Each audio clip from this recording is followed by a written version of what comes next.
Good morning সকলকে। আমি পলির সংসারে তোমাদের সকলের স্বাগত। আশা করি তোমরা সকলে ভালো আছো আর আমরাও আছি। কীরকম সেটা ভিডিওতে দেখতেই পাচ্ছ। সকালবেলা থেকে ভিডিওটা স্টার্ট করেছি। আজকে তো রবিবার। সকালবেলা ছেলে ম্যাগি খাচ্ছে, ছেলে যাবে ড্রয়িংয়ে। আর আমি তারপরে ছেলেকে দেখো চলেও গেছে যেতে। আমি সব যা বড় বড় ডিপে ডাপাগুলো ছিল সব জিনিসপত্রগুলো বার করে রেখে ডিপে ডাপাগুলো ভালো করে মেজে ধুয়ে নিলাম। আর সকালবেলা মোটামুটি কিছুটা কাজ সেরেই রেখেছিলাম, আর কিছুটা বাকি, মানে কিছুটা বলতে কি ঝুল ঝেড়েছিলাম, ঝুল ঝেড়ে বাকি কাজগুলো অল্প স্বল্প করেছিলাম। তারপরে দেখো জানলা দরজাগুলো ভালো করে শ্যাম্পু জল করে পুষছি। মানে এই যে বাইরের ঘরে দেখো দরজাটা, জানলাগুলো, ওপরের জানলাগুলো, গ্রিল, রান্নাঘর, ভিতরের ঘর সব কিছুই পুষছি। আজকের এতটুকুই করতে পেরেছি, তারপরে না আর করতে পারিনি। এত কোমরের যন্ত্রণা হচ্ছিল যে কোমরটা সোজা করতেই পারছিলাম না। দেখো বাইরের ঘরটা, রান্নাঘরটা পুছে দিয়ে চলে এসেছি, এবার ভিতরের ঘরটা। আর এত নোংরা হয়েছে জানলাগুলো, এত যে কি বলবো, 4বার জল ফেলেছি, জল ফেলে ফেলে পুছেছি। এই ঘরের একবার, বাইরের ঘরটা একবার, রান্নাঘরের একবার, আবার এই ঘরের দেখো এই সাইডের জানলাটা, আর এই ঘরের দরজার বাইরের ঘরের দরজাটা আবার একবার, 4বার জল পাল্টে পাল্টে পুছেছি। এত নোংরা হয়েছে, মানে জল শুধু কালো হয়ে যাচ্ছে। আর আমার তো অবস্থা পুরো খারাপ হয়ে গেছে, শুধু মানে হাঁপিয়ে যাচ্ছে, যেন মনে হচ্ছে পুরো জীবনটা বেরিয়ে যাচ্ছে। এত গরমে কষ্ট হচ্ছে। তোমাদের কি সকলের ঘরদোর পরিষ্কার হয়ে গেছে? অবশ্যই আমাকে কমেন্টে জানাবে। আমার তো হয়েই যাচ্ছে সারা মাস, সারা বছর ধরেই। তারপরে দেখো আর অনেকক্ষণ পর চলে এসেছি একদম রান্না বান্না নিয়ে। আর আজকে বর খাবে না, তাই জন্য আমরা মা ছেলে খাবো, তাই আমরা ভালো মন্দ বানিয়ে খেতে লেগে গেলাম। আর দেখো ফ্রায়েড রাইস করব আর চিকেন করব। বিনসটা ভেজে নিলাম, ভেজে নিয়ে গাজরটা ভাজা বসিয়ে দিয়েছি। তারপরে এখানে ভাত বসিয়ে দিচ্ছি। ভাতের মধ্যে তেল, জল, নুন, জল বলছি সরি, তেল, নুন আর একটু লেবুর রস সব দিয়ে দিলাম। দিয়ে তারপরে দেখো ভাতের ঢাকনাটা দিয়ে দিয়েছিলাম। তারপরে আবার দেখছি, কেন ফ্রায়েড রাইসের ভাত যদি একটু গলে যায় আর ভাজা যাবে না। আর ওইখানে দেখো ক্যাপসিকামটা ভেজে তুলে নিয়ে এবার কাজু কিশমিশগুলো ভেজে নিচ্ছি। নিয়ে তারপরে এটা তুলে রেখে দিয়েছি। ভাতটা হতে হতে আমি এদিকে মাংসটা এখন কষা বসিয়ে দিই। মাংসটা হতে দেরি হবে। তেজপাতা আর জিরে ফোড়ন দিয়েছি, তেল মানে পেঁয়াজটা দিয়ে একটু নেড়েচেড়ে আদা রসুনটা দিয়ে ব্যাস। তারপর যেমনই মাংস সবাই তো যেরকম করো আমিও সেইভাবেই করি। তারপরে দেখো ফ্রায়েড রাইসটা ভাবলাম আবার হাঁড়ি বার করবো, তার চেয়ে পুরোনো কড়াটা নিয়েই বসিয়ে দিই। আর দেখো এই গাজর টাজরগুলো সব একটুখানি ঘিয়ের মধ্যে দিয়ে দিলাম। ঘিয়ের মধ্যে এই গোটা গরম মশলা আর তেজপাতা ফোড়ন দিয়ে এটা দিয়ে একটু কেওড়া জল, একটু গোলাপ জল দিয়েছি। সেটা না তোমাদেরকে দেখাতে ভুলে গিয়েছিলাম বলে আমি আবার লাস্টে একটু বোতলগুলোই দেখিয়ে দিলাম। আর এতে নুন আর চিনি দিয়েছিলাম, ব্যাস। আর আজকে টমেটোটার মাংস কষা হতে দিইনি, আজকে আগেই দিয়ে দিয়েছি। কেননা ভাবলাম বাসনটা মাজবো, টমেটোটা কেটেই যদি ফেলেছি আবার কিসে রাখবো, বাসনটা মাজবো, সব একদম দিয়েই দিই। তারপরে দেখো মাংসটা কষা হয়ে গেছে, জলও দিয়ে দিয়েছি, জল গরম করে দিয়ে দিয়েছি। মাংসটা হয়ে গেছে, নাবিয়ে নিয়ে গ্যাস পুছে রান্নাঘর পুরো পরিষ্কার করে ঘর দোর ঝাঁট দিয়ে চলে এলাম জামা কাপড় গোছাতে। আর ছেলেও আমাকে হেল্প করছে, আমি জামাগুলো গুছিয়ে গুছিয়ে দিচ্ছি, ও রাখছে। তারপরে দেখো পর্দাগুলো টাঙাবো বলে ও আবার বললো আমি ঘরে নিয়ে যাচ্ছি, তুমি আসো। আমি তখন কি করছিলাম একটা, তারপরে দেখো ও নিয়ে এলো, আমিও করছি, লাগাচ্ছি। ও বলছে মাম্মা আমি তোমাকে একটু হেল্প করে দিচ্ছি। ও তো হেল্প করতে পারবে না, তবুও যে বলছে সেটাই আমার কাছে অনেক বড় কথা। দেখো আমি আবার ওগুলো গুছিয়ে গুছিয়ে দিচ্ছি, ও টাঙিয়ে দেবে তা বলছে। আমি বলছি ঠিক আছে কর, একটু তো কাজ করা ভালোই। তারপরে দেখো আমি এখানের পর্দাটাও দিয়ে দিলাম, বাইরের দরজার পর্দাটাও টাঙাবো। তারপরে ছেলেকে বললাম চল খেয়ে নিই, তো পাপা তো এখন আসবে না, চল মানে এখন ও তো খাবে না, আমরা খেয়ে নিই। দেখো দুজনের রাইস বার করে নিলাম, ওইটা ছেলের, এটা আমার, ব্যাস। এবার মা ছেলে খাওয়া দাওয়াটা জমিয়ে করে নিই। আর বরকে আবার ফোনও করেছি, আমি কি ও তুমি কি নিমন্ত্রণ বাড়ি খেতে যাবে নাকি ঘরে খাবে?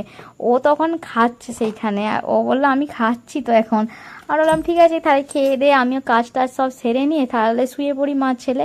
আর আমার ছেলেকে কীরকম আকাশে মেঘ হয়েছে, পুরো কালো মেঘ, তার মধ্যে আর রোদ্দুর উঠেছে, কীরকম লাগছে আকাশটা দেখতে দেখো, যেন মনে হচ্ছে সেই সবুজ সবুজ লাগছে, কিন্তু কালো মেঘ পুরো। এটা হচ্ছে কালো মেঘ, তার মধ্যে আবার রোদ উঠেছে, একেবারে দেখতে যা লাগছে না আকাশটা। সামনে থেকে যদি তোমাদের দেখাতে পারতাম খুব ভালো হতো।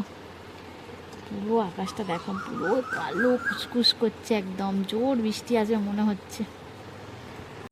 দেখো বন্ধুরা, আমরা সবাই এখন চা খেতে বসছি। আমি আর ছেলে চা খাবো, পলি চা খায় না, আমরা দুজনেই খাবো। এই দেখো চা, দুটো চা, দুটো করে টোস্ট। ছেলেও চা খায় না, ওর আজকে ইচ্ছা গেল আমার সাথে চা খাবে। কি বলছিস বল? হ্যালো বন্ধুরা, একটু মার্কেটে যাচ্ছি, চলো কি করতে যাই অবশ্যই ভিডিওটা পুরোটা দেখো, দেখলে বুঝতে পারবে। আর এখন বেজে গেল 6:45 বাজে চললো।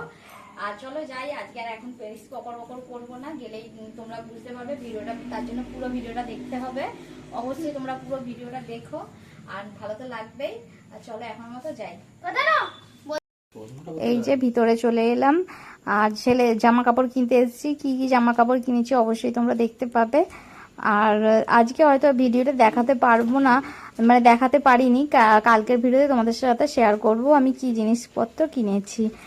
আর ছেলে উঠছে, এখানে দেখে মনে হচ্ছে না ভিড় নেই, ওরে বাপরে ভিতর দিকে তো ভিড়, মানে যত মানে সময় হচ্ছে তত ভিড় বেশি বাড়ছে। আর এলাম ছেলের জামা কাপড় কিনতে, ঠিক এসে মানে সেরকমভাবে কিনে যেন পোষায়নি। আর যা কিনেছি পছন্দ মোটামুটি ওই রকম হয়েছে, এরকম ব্যাপার। মানে ছেলের জন্য যা জামা কাপড় কিনছি সবই যেন মনে হচ্ছে তোর এটা ভালো লাগছে, এরকম বেশি নেই, যেন আমার ছেলের বয়সের জামা বেশি নেই। তারপরে আমার ছেলে তো একটু হেলদি, জানোই তো, ওর জামা কাপড়ের জন্য গায়ে হওয়া মুশকিল। দেখো আমি শুধু চারিদিক ঘুরে ঘুরে দেখছি আর বিরক্ত হয়ে যাচ্ছি, মনে হচ্ছে সবই জামা কাপড় আছে। আর আমার দেখো টিপটার কি অবস্থা, আমার বর আমার দিকে তাকায়ও না, দেখেও নি, আমার সিঁদুরটা গলে চলে গেছে। আমি ভিডিওটা করতে আমি দেখে বলছি হাই রে আমার এই অবস্থা। আর এখানে মেয়েদের জামাগুলো দেখছিলাম, যদি পছন্দ হয় নেব, কিন্তু পছন্দ হচ্ছিল কিন্তু নিইনি আমি। দেখো বন্ধুরা, এবারে ব্যাগ ধরেছে, দেখো এতক্ষণ ঘুরে ঘুরে শান্তি হয় না, এবারে ব্যাগ ধরেছে। দেখো খালি ব্যাগগুলো ধরছে, দেখো আচ্ছা তো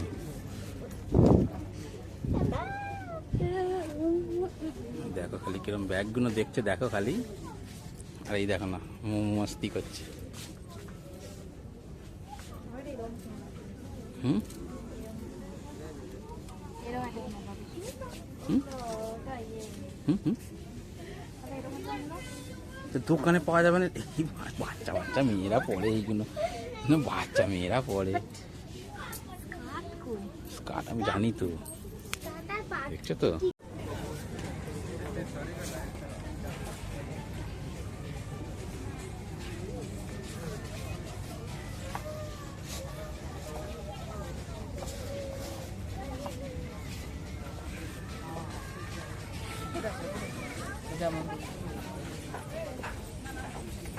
দেখো কেনাকাটি করে বিলিং করতেই তো অবস্থা খারাপ হয়ে গেল। বিল করতে করতে এত ভিড়, লাইন দিয়ে দিয়ে বিল করলাম, করে তারপরে দেখো আমার বর গেছে গাড়ি বার করতে। আর এত গাড়ি রাখারও প্রবলেম, যে এত ভিড় গাড়ি ভিতরে রাখতেই পারেনি, অনেক কষ্টে ঠেকেছে। আর তারপরে ও বার করছে বলে আমি বললাম যে একটু তোমাদেরকে দেখিয়ে দিই বাইরেটা কি অবস্থা। পুজোর সবাই কেনাকাটা করতে বেরিয়ে পড়েছে, আর এই যা অবস্থা। তারপরে ছেলে বলল ধোসা খাবো, আর ওই জন্যে ধোসা নিয়ে নেবো বলে এসেছি। দেখো ধোসা বানাচ্ছে, একটু তোমাদের সাথে ওই জন্য অল্প শেয়ার করলাম। আর খেতে তো বেশ ভালোই হয়েছিল, ভালো তো জমিয়ে খেয়ে দিয়েও নিলাম। আর এই যে দেখো সেটাই তো খাবো বলে রেডি করছি, আগেই তোমাদেরকে বলে দিলাম। দেখো ঢালছি তরকারিটা, আমি অবশ্য খাইনি, কেননা আমি একটা খেয়েছি, আমি নয় ফুচকা খেয়েছিলাম, আর আমি নয় একদম খেতে ইচ্ছা করছিল না, আমি একটা খেয়েছি, আমার বড় একটা খেয়েছে, আমার ছেলে শুধু ওই পাঁপড়গুলো খেয়েছে ব্যাস।